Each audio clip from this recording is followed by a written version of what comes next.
the statute of religious freedom. Now, let me explain why that's important.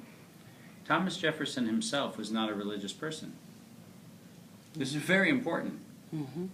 Thomas Jefferson was not a religious person, but he actually said one of his most important accomplishments was the statute of religious freedom. Now, why would a person who doesn't believe in a God in a religious sense, why would that person say that one of his most important accomplishments was the statute of religious freedom?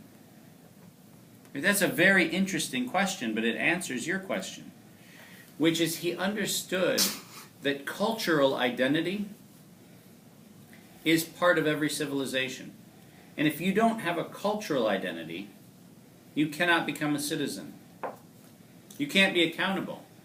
See, when I go out to Arkhangy province, and I go and see that beautiful red rock that's out in the middle of Arkhangy province, just, you know, what was it, past, you go past Kokharan and you go out to, what was the city that's by the river? Hujert. Yeah, up in the mountains. Yeah, it's Where Arhanga тэгээд was it? хар хорон өнгөрөөд их тамир сум. Yeah. За, их тамир. Right, and there's this big red rock, and there's all kinds of stories about this big red rock that's out in the middle of Arkhangy province.